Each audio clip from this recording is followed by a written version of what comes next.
pessoal, tudo na fé? Gente, todo mundo tem aquele casal de amigo cristão, jovem, que se casa cedo e te faz se perguntar: Senhor, quando chegará a minha vez? E eu estou aqui hoje com esse casal. Se apresenta aí, galera. Eu sou a Tamires do William. E eu sou o William da Tamires. Sem mais delongas, vamos pro vídeo de hoje.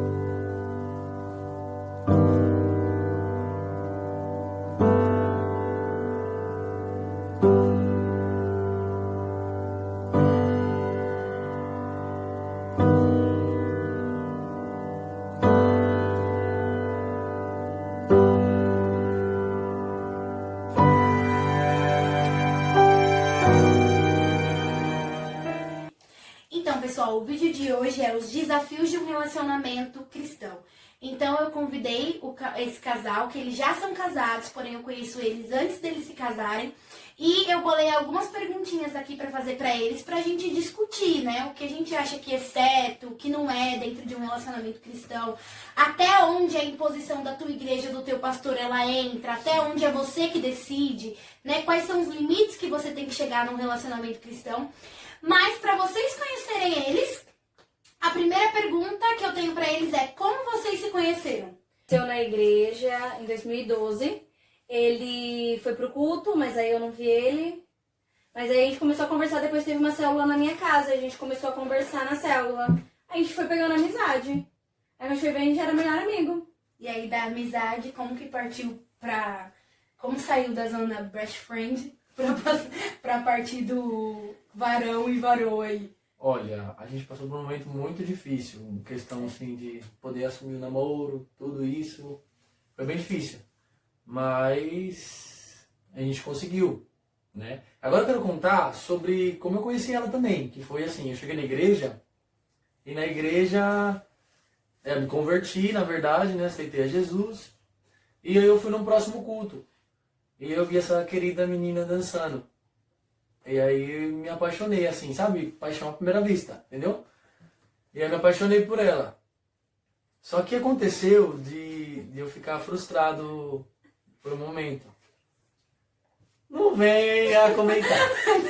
Essa parte a gente põe aquele preto assim, gente, vocês não precisam saber. É, tipo isso. A segunda pergunta que eu tenho pra eles, que eu acho que é uma pergunta que todo casal no início do namoro tem essa dificuldade, né? Então, vocês dois, conta pra gente a experiência de vocês. Vocês conversaram de como seria o relacionamento de vocês ou vocês simplesmente deixaram rolar? Esse como seria, eu digo assim, na questão de, gente, de ter um relacionamento santo, de estar dentro dos princípios do Senhor. Bem, a gente não chegou a sentar e conversar, na verdade. A gente teve uma imposição, tanto do meu pai quanto nós dois mesmos. Eu sempre fui ministra de dança desde que eu conheci ele, e ele era do louvor e também fazia algumas participações na dança.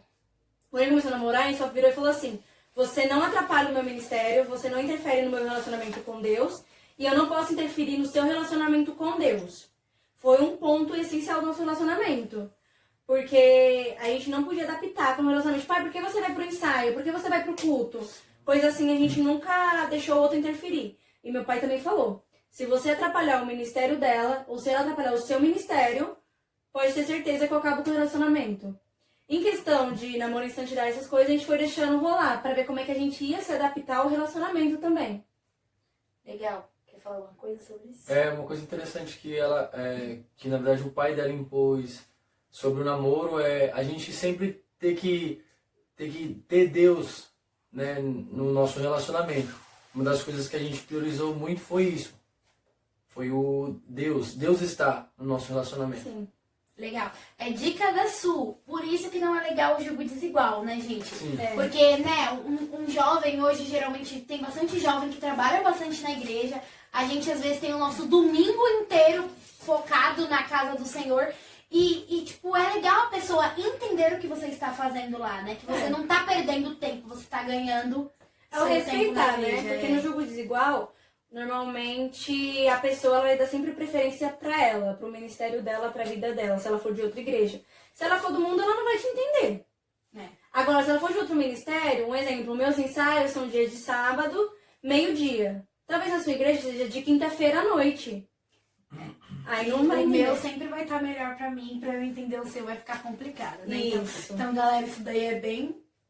Tome cuidado quando você escolher a Por pessoa favor. que você vai namorar.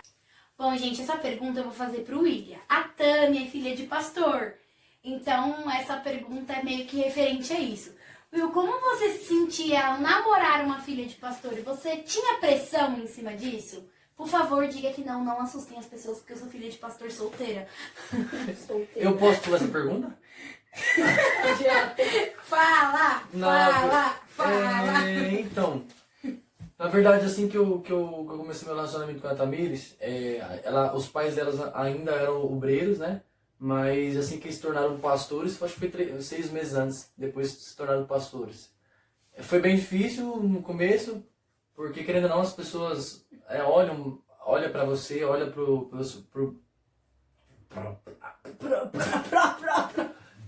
as pessoas olham para o seu relacionamento e querendo ou não, você tem que passar a ser exemplo, né, nesse relacionamento, né? Difícil, é a parte mais difícil. Mas fala pra galera que dá certo, tá? Tipo assim, garotos não fujam da Sul, vai Sim, dar sim. certo. Eu casei com a Tamires. É verdade, é verdade. Ah, gente, 2 Querendo ou não, a anos. gente está casado hoje, então não fujam da Sul, tá bom? Obrigada, super legal. Não fujam dela. E pro outro lado é bênção, pro outro lado é bênção sim, é bênção. Casado Porque com Deus. acaba, tipo, os dois criando mais intimidade com Deus, né? E tudo mais. Porque a gente, Sim. como filho de pastor, a gente Eu- tenta buscar essa né? intimidade com Deus. Porque a gente, de uma certa forma, é sim exemplo. Só que a gente não quer ser exemplo só na frente de todo mundo, né? Tem Sim. por trás também nos Tem uma bastidores. intimidade, né? Então, nesses bastidores, a gente busca muito de Deus e aí acaba levando o namorado, né? A namorada a buscar mais de Deus também. Até porque filho de pastor não deixa de ser um membro da igreja, Sim. né? Ele é um membro Continua da É, sendo. gente, a gente é membro da igreja normal, tá? A gente não... Se na sua igreja filho de pastor não é membro normal, reveja a sua igreja. A gente é membro normal. Se a gente peca, a gente também tem que ficar de banco, É verdade. tá? Detalhe. Diva. Essa pergunta vai pra Tami, né? Que como filha de pastor, eu às vezes me sinto um pouco pressionada. Então, eu namorei 2 vezes, uma vez nem era da minha igreja, mas quando eu namorei com um cara da minha igreja, eu sentia que, tipo, todo mundo olhava aquele relacionamento como se tivesse que ser o relacionamento modelo. Você passou por isso? Tipo, de uma certa forma, isso te incomodava? Então, quando eu comecei a namorar com ele, foi praticamente meu pai virou pastor. Foi logo que eu entrei no meu curso, então eu não ia tanto na igreja. Então a pressão não ficou tanto em cima de mim. Ficou mais em cima do William. Eu passei a ser o filho do pastor. Ele passou a ser o filho do pastor, ele passou a ser a Ou referência. pressionado? Isso, só que tipo assim, as pessoas, elas olham muito pra gente em questão de buscar referências, só que as pessoas precisam entender que cada relacionamento é um relacionamento. Sim. Até porque eu tenho uma personalidade, a Su tem uma completamente diferente da minha. E você olhar para um relacionamento e você buscar aquele relacionamento como espelho pro seu 100%, Não é tem impossível. como. Não dá. Mas a pressão quem sentiu foi ele, porque como eu fazia curso de segunda a sexta, E pressão. e eu estagiava de sábado e domingo também, muitas vezes. Então, era em cima dele. Então, as pessoas, querendo ou não, o lado bom é que o William, ele é um membro meio que, tipo, espelho mesmo. Tipo, não porque ele é meu marido, mas ele é um membro espelho. Cara, Então, é exemplo mesmo, galera. É que vocês então não sabem, mas simplesmente, cara, se é alguém seguir o exemplo mesmo. dele, vai bem. De uma certa forma isso incomoda a gente, mas também leva a gente a ser melhor, né? Porque É. eu todas as vezes eu penso, não, tem um monte de gente que se espelha em mim, Sim. então eu não posso fazer isso, né? Então é legal também. Mas não nos pressione, também somos seres humanos, né? O nosso relacionamento... Membros! O nosso relacionamento não vai ser perfeito, Sim. né? A nossa vida com Deus, a gente busca a perfeição, mas vai ter falhas no meio do caminho. Isso é normal. Tá. Agora já falando um pouco de quando eles se casaram, como foi tudo isso. Quantos anos vocês tinham quando vocês se casaram? Eu tinha 21 e ele tinha 22. Eu vou fazer 22. Então, ó, vocês veem aí, pessoal, muito jovens. Eu já tenho 23 aqui e nada. A gente casou 5 dias antes do aniversário dele. E nada. Mas amém.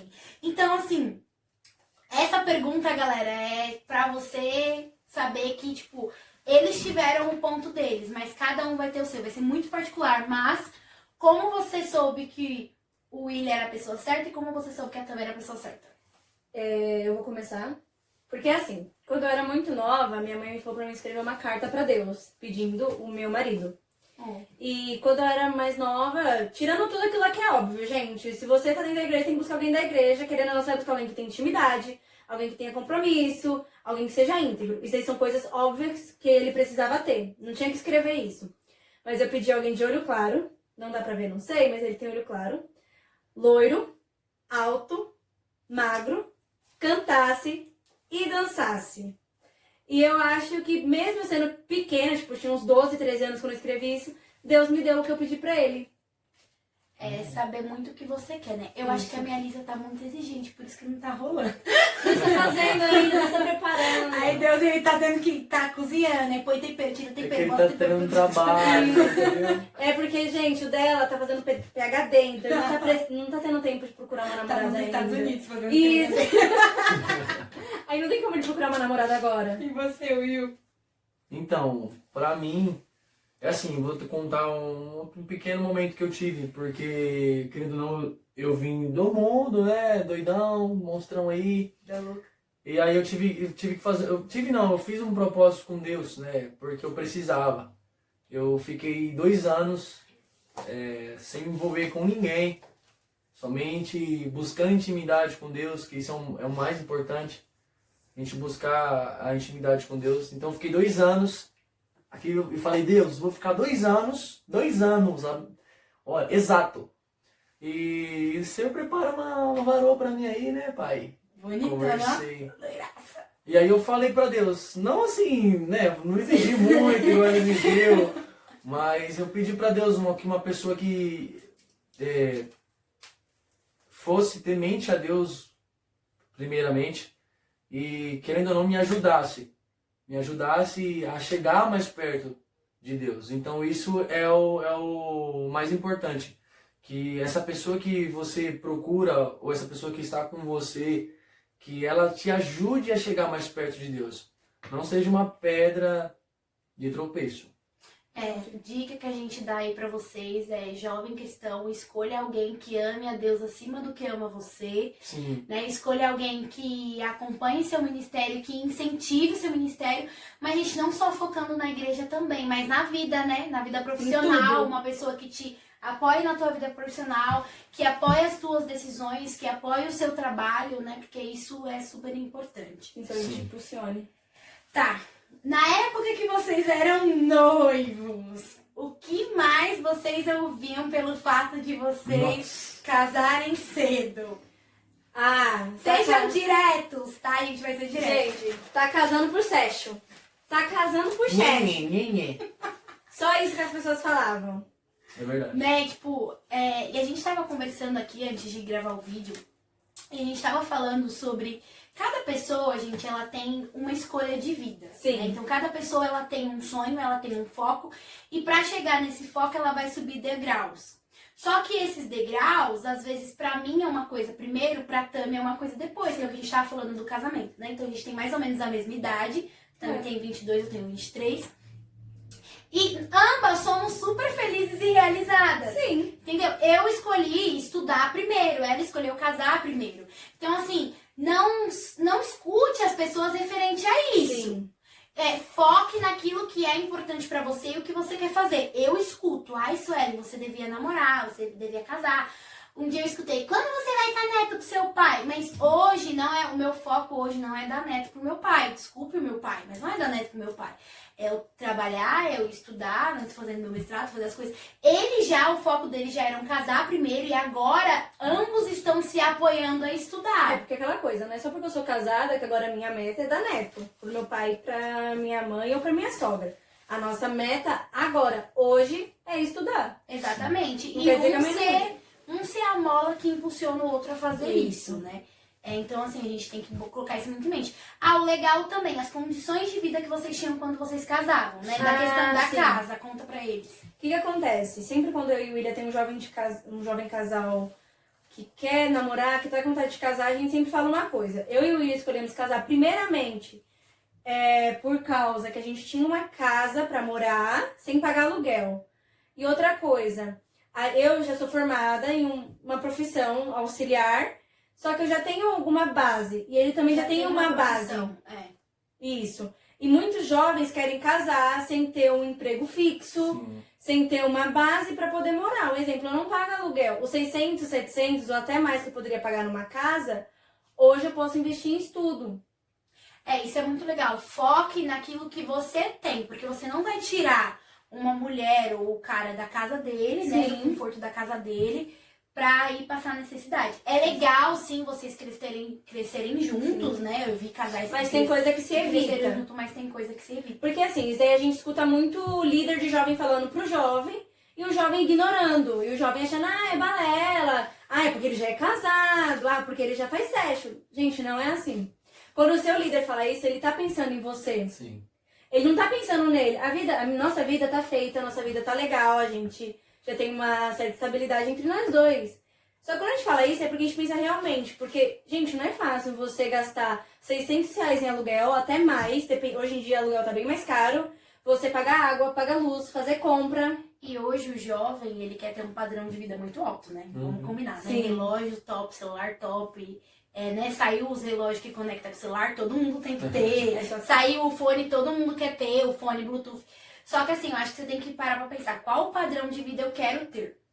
Eu posso ter esse padrão de vida estando casado? E também você saber abrir mão, porque você não casa para ser feliz, você casa para fazer outra pessoa feliz. Isso. Então você tem que saber abrir mão. Então assim, eu, Suelen, vamos supor, pra guardar dinheiro pra casar, talvez eu vou ter que abrir mão de ir na manicure toda semana. Sim. Vamos supor, né? Então, tipo assim, eu não vou mais toda semana, eu vou de 15 em 15 dias. Eu vou uma vez por mês. Então, assim, eu vou ter que abrir mão de parar de escovar o cabelo no salão, vou escovar em casa. Então, tipo assim, você tem que ter esse pensamento, eu vou ter que abrir mão de um monte de coisa pra guardar dinheiro pra conseguir fazer tudo. Mas o jovem hoje em dia, eu vejo isso pelo que a gente já tinha quando a gente era solteiro e hoje em dia a gente casado, a gente vê. Muito jovem não tem essa linha de pensamento. Um exemplo, se você gasta R$500 num tênis, você não vai gastar quando você casa. Você vai priorizar outras coisas. Você vai gastar 100 num tênis, 400 vai pra conta. É isso. E as pessoas acham que não é assim quando casar. É muito difícil, que nem a gente casou jovem. É muito difícil um jovem de 23 anos ser formado. Hoje é difícil. Só que uma dica que eu e o William sempre dá. Se você tem a oportunidade de estudar antes de casar, estuda. Tenha uma renda fixa. Comece a conquistar sua vida antes de casar. Ai, gente, isso daí é receitinha pra vocês. A gente somos felizes, somos felizes e seguimos por linhas diferentes. Um casou primeiro, cada um subiu um degrau diferente. Mas eu acho que no futuro, daqui 10 anos, quando a gente estiver com os nossos filhos correndo, nós vamos fazer um vídeo daqui 10 anos. Eu acho que a realização vai ser a mesma, quando se tem foco. Gente, como o vídeo ficou grande, a gente vai dividir na parte 1 e 2. Então, a gente espera vocês semana que vem, na parte 2. A parte 2 as perguntas estão bem melhores, é onde o negócio vai começar a pegar fogo. A gente espera vocês lá.